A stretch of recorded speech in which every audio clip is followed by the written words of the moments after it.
आज हम सुनेंगे कहानी घर घर की ऐसी होनी चाहिए। सुबह 10 बजे तक सोने वाली और बार बार उठाने पर भी थोड़ी देर और सोने दो ना कहने वाली शालिनी आज भोर को 6 बजे ही उठ गई थी।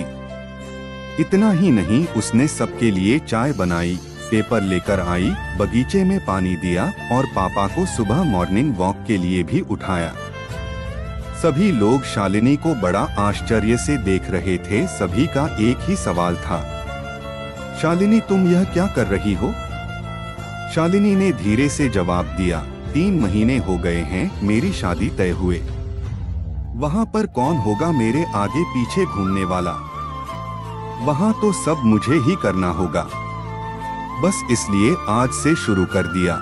घर की बेटी को इतना समझदार होते हुए देख सबको खुशी हो रही थी और साथ साथ बुरा भी लग रहा था। बुरा लगने जैसी बात भी थी क्योंकि अब वह हमेशा के लिए उनको छोड़कर उसके ससुराल जाने वाली थी।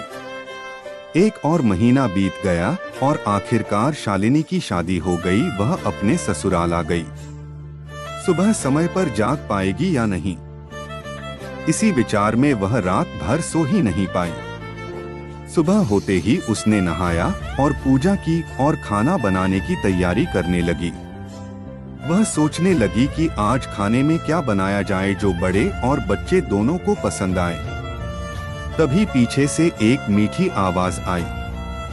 शालिनी ने पीछे मुड़कर देखा तो उसकी सासू माँ थी। अरे बेटा, इतनी जल्दी क्यों उठ गई? शादी की भाग दौड़ में थक गई होगी, ऊपर से घर वालों की याद भी आती होगी और मैं जानती हूँ रात को ठीक से सो भी नहीं पाई होगी। ऐसे तो तुम्हारी तबीयत खराब हो जाएगी। शालिनी मन ही मन सोचने लगी, मेरी सासू माँ तो बिल्कुल वैसी नहीं है जैसी मैं सोच रही थी। मैं तो डर के मारे कितने दिनों से सुबह जल्दी उठने का प्रयास कर रही थी। यहाँ तो परिस्थिति बिल्कुल अलग है। शालिनी ने कुछ काम खत्म ही किया था कि तभी सासू माँ ने आवाज दी, बेटा इधर आओ, देखो तो सही मैं क्या बना रही हूँ। मटर पनीर, पराठा और गाजर का हलवा। अरे वाह, यह तो सभी मेरी फेवरेट डिश है। शालिनी बोली। उसे तो कुछ समझ में नहीं आ रहा था। उसे लग रहा था जैसे यह सब सपना है। शालिनी को एहसास हुआ कि यह सपना नहीं सच है। सासू माँ ने कुछ कहा, शालिनी सुन नहीं पाई। वो थोड़ी डर गई।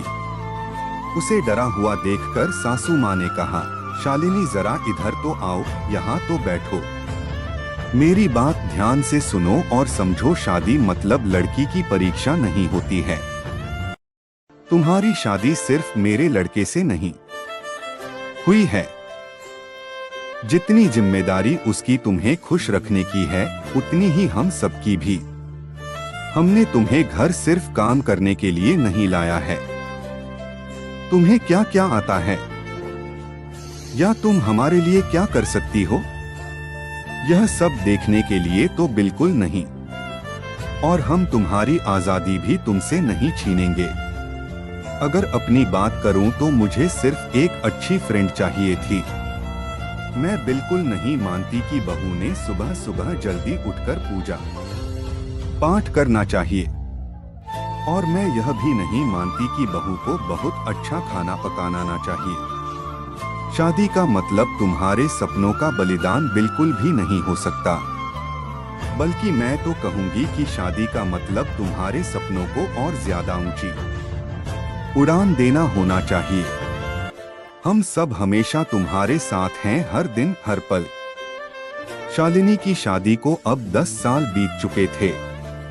इन 10 सालों के सफर में उसने जो अनमोल रिश्ते कमाए थे, उनमें से एक थी माँ। जी हाँ, वही सासू माँ जो अब उसकी माँ बन चुकी थी। शालिनी ने अपने जीवन में काफी उतार चढ़ाव देखे थे, लेकिन उसके मन में यह एक सोच बहुत पक्की बैठ चुकी थी कि जब भी उसके लड़के की शादी होगी और वह घर में बहू लाएगा तो वह भी अपनी सासू माँ की तरह ही अपनी बहू के साथ व्यवहार करेगी।